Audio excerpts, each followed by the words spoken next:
84 लाख योनियों में एक प्रेत योनि है। प्रेत योनि में भी कई प्रकार हैं, ब्रह्म राक्षस और अग्नि बेताल चुड़ैल, कई कई ऐसा जो महान कष्ट देने वाले हैं। अगर आप भगवद आश्रित होकर भजन नहीं करेंगे तो आप ऐसी अशुभ योनियों को प्राप्त होंगे।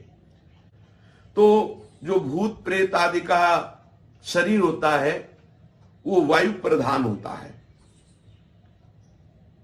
ये मनुष्य शरीर में किसी भी द्वार से प्रवेश कर सकते हैं, आंख से, कान से, त्वचा से, किसी भी द्वार से प्रवेश कर जाते हैं और ये प्रवेश करके मनुष्य को बहुत क्लेश देते हैं। जब किसी के ये शरीर में प्रवेश होते हैं तो इनका वास होता अहम की वृत्ति में। मैं इसमें तो जीवात्मा वास करता, तदात्म भाव जीवात्मा करता है उस अहंकार में, मैं में। लेकिन उस अहम की वृत्ति में ये प्रेत जाकर के अपना वास बना लेता है और वहीं से वो समस्त इंद्रिय आदि पर शासन करता है। वो जैसा चाहता है वैसा व्यवहार उससे कराता है, इंद्रियों को अपने अनुसार चलाता है। फिर वो प्रेत कभी कभी कर्मों का भोग प्रकट होने पर एक शरीर में कई प्रेत आकर के वास कर देते हैं और उसको महान कष्ट देते हैं। पर यह है कि भूत प्रेत सबको नहीं सताते। ये स्वतंत्र नहीं कि जिसको बनाया उसके ऊपर चढ़ गए, उसे क्लेश देने लगे। ये मल द्वार से, मूत्र द्वार से, नेत्र द्वार से, घ्राणेन्द्रिय के द्वार से, श्रवणेन्द्रिय के द्वार से, त्वगेन्द्रिय से ये प्रवेश कर जाते हैं। अहम वृत्ति में जाकर के इंद्रियों पर शासन करते, नाना प्रकार के क्लेश उस शरीर को देते हैं। लेकिन ये हर एक शरीर में प्रवेश नहीं हो सकते, इनके ऊपर शासन ये मनमानी नहीं कर सकते। भगवान भूतेश्वर के शासन में संपूर्ण सृष्टि के भूत रहते हैं और जब किसी जीव का वैसा कर्म बिगड़ जाता है तो उसको दंड देने के लिए वो छूट दे देते हैं, तो वो प्रेत उसके ऊपर चढ़ जाता है, उसको वैसी ही बुद्धि दे दी जाती है। बुरी दशा आने के पहले बुद्धि बदली जाती है। वो जाएगा पीपल के नीचे पेशाब कर देगा, श्मशान में ऐसे समय में जाएगा, संध्या काल, मध्याह्न काल, मध्य रात्रि, या संयोग वशात कर्म के अधीन होकर के वो प्रेत उसके सामने आएगा, वो उसे बोल देगा, कोई ऐसी घटना घटेगी, वो अपवित्र होगा, वो उसके शरीर में चढ़कर उसे क्लेश प्रदान करेगा। पर एक पक्का समझ लीजिए, कोई भी प्रेत स्वतंत्र नहीं है कि जब वो जिसको चाहे सता दे, ऐसा नहीं है। आपका जब कर्म बिगड़ेगा, आप अपवित्र होंगे और ऊपर से भूतेश्वर का इशारा होगा, तब वो भूत आकर के आपको दंड देगा। ऐसे स्वतंत्र योनि नहीं तो फिर क्या है, जब जिसको चाहे वो परेशान करे, किसी के शरीर में जाकर के खूब खाए पिए और तो बड़े आनंद का विषय, फिर उसको दंड का। भूत योनि में जो जीव जाता है जलता रहता है। यद्यपि इतने समुद्र नदी आदि हैं, वो जल नहीं पी सकता, कितने वृक्षों में फल है, फल नहीं खा सकता, कितना भोजन दुकानों में है, वो एक चख नहीं सकता, खा नहीं सकता, वो भूखा प्यासा चिल्लाता रहता है। जब कोई ऐसा पापात्मा, मलिन, अपवित्र शरीरधारी और ईश्वर का इशारा होता है, उसके कर्म बिगड़े हुए जो सामने शरीरधारी आया तो इशारे पर फिर उसके शरीर में पहुंचता है, फिर उसको जो जल आदि मिलता है उससे वो तृप्त होता है। मनुष्य का कोई बुरा कर्म का जो भोग आता है तभी इनका संयोग होता है। भूत प्रेत उसमें तभी प्रविष्ट हो सकते हैं। ऐसा नहीं है कि वो मनमानी किसी को भी वो सतावे, किसी को भी वो दंड दे। कर्मों का भोग जब तक बना रहता है तब तक उनके शरीर में रहते हैं। जहां कर्म भोग समाप्त हुआ, कोई ना कोई निमित्त बनेगा, उसको भागना पड़ेगा। ऐसा नहीं कि किसी शरीर में वो बहुत काल तक बराबर रह सके। यदि रह रहा है तो कोई ना कोई कर्म भोग उसका है जो उसको निपटा रहा है। भूत प्रेत कभी कभी संत महात्माओं के सामने भी देखे गए हैं।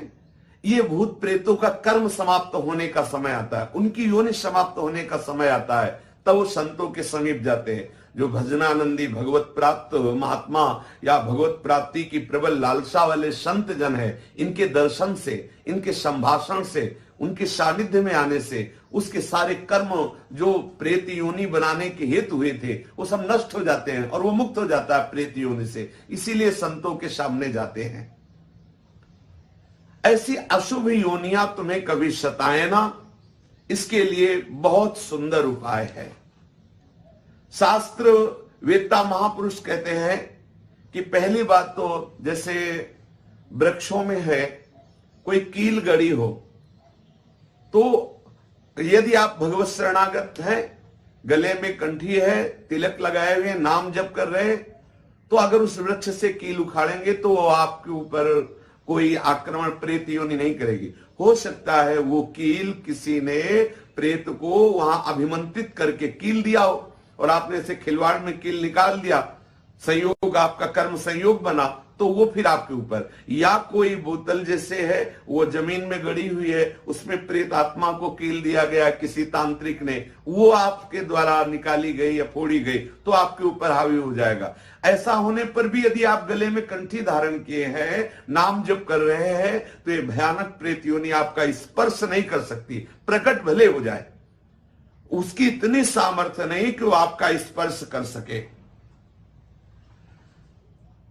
प्रेत योनि तभी आक्रमण करती जब आप अपवित्र होंगे, मुंह जूठा होगा, आप अपवित्र होंगे, आप भगवत विस्मरण किए होंगे, गले में कंठी नहीं होगी, आप भगवत आश्रित नहीं, तभी ऐसा होता है। एक प्रातःकालीन बेला पर घूमने गए थे तो एक भयानक प्रेत प्रकट हुआ, तो घबरा गए, गिर गए।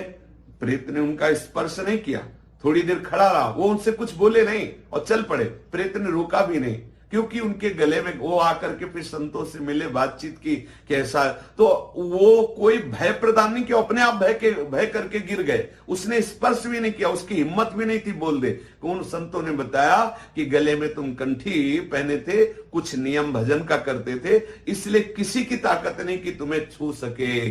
भगवान नाम में, भजन में बड़ी सामर्थ्य है। यदि किसी को ऐसा लग रहा हो कि उसे प्रेत बाधा सता रही है, प्रेत बाधा क्लेश दे रही है किसी को भी, तो एक बहुत सहज उपाय है, हमारे शास्त्रवेत्ता महापुरुषों ने वर्णन किया है। यदि हम भगवत चरणारविंद का आश्रय ले लें और ये वचन बिल्कुल पक्के विश्वास पूर्वक मान लें, बोले यश्च भागवतम शास्त्रम वाचैदर्थतो निशम जन्म कोटि कृतम पापम नश्यते नात्र संशयः। यदि श्रीमद् भागवत महापुराण का उसको श्रवण कराया जाए, अगर आप संस्कृत का ज्ञान रखते हैं तो अच्छा, नहीं तो किसी विद्वान के द्वारा पक्का समझ लो, वो निश्चित प्रेत का भी उद्धार हो जाएगा और जिसके शरीर पे प्रेत आया होगा वो प्रेत बाधा से मुक्त हो जाएगा। करोड़ों जन्मों के पापों का नाश, ये वाङ्मय स्वरूप श्री कृष्ण का है। यश्च भागवतम शास्त्रम वाचेदर्थतो निशम जन्म कोटि कृतम पापम नश्यते नात्र संशया। अर्थ सहित श्रीमद् भागवत का श्रवण या कथन करने से करोड़ों जन्मों के पाप नष्ट हो जाते हैं और निश्चित निश्चित उस प्रेत का भी उद्धार हो जाएगा और जिसके ऊपर प्रेत आया है वो भी प्रेत बाधा से मुक्त हो जाएगा। देखो, धुंधकारी महान भयानक प्रेत, जब गोकर्ण जी ने श्रीमद् भागवत कथा श्रवण कराई तो 7 दिनों में सूखे बांस की गांठ में वो बैठा हुआ था, वो गांठें फट गई और वो भगवत पार्षद होकर, कोई साधना नहीं हुई उससे, केवल श्रीमद् भागवत का श्रवण किया तो वो भगवत स्वरूप होकर दिव्य विमान पर बैठकर भगवत धाम को गया। महाभयानक प्रेत, बुरा आचरण करने वाला धुंधकारी। तो श्लोकार्धम श्लोक पादम वा पठेद भागवतम चया नित्यम पुण्यमवाप्नोति राजसूयाश्वमेधयो। जो पुरुष एक श्लोक याद कर ले भागवत का, मानो संस्कृत का ज्ञान नहीं है, तो एक श्लोक, कृष्णाय वासुदेवाय हरये परमात्मने प्रणत क्लेश नाशाय गोविंदाय नमो नमः, आधा श्लोक इतना ही बोल दे, कृष्णाय वासुदेवाय हरे परमात्मने। सामने आपके चाहे जितना भयानक प्रेत हो, टिकेगा नहीं। श्री कृष्ण का वाग्मय स्वरूप, महामंत्र स्वरूप श्रीमद् भागवत है। एक श्लोक, आधा श्लोक यदि आप उच्चारण करते हैं तो राजसूय अश्वमेध आदि यज्ञों का फल स्वाभाविक आपको प्राप्त हो जाता है। कोई भय आपके सामने टिक नहीं सकता, कोई बंधन आपको बांध नहीं सकता। आप उच्चारण करके तो देखिए, आप रट करके तो देखिए। बोले उक्तम भागवतम नित्यम कृतम च हरिचिंतनम तुलसी पोषणम चैव धेनु नाम सेवनम समम। ये महामहिमा में उपाय है जो श्रीमद् भागवत के श्लोक का, श्री ठाकुर जी की सेवा, उनका चिंतन, श्री प्रिया प्रीतम की सेवा, राधा नाम की सेवा, ठाकुर सेवा, शालिग्राम सेवा, इनका चिंतन, या तुलसी जी का सिंचन, तुलसी जी की आरती, तुलसी जी की सेवा, गौ माता की सेवा, ये जो करता है तो कभी उसे कोई बाधा परास्त नहीं कर सकती। प्रेत आदि तो स्पर्श ही नहीं कर सकते।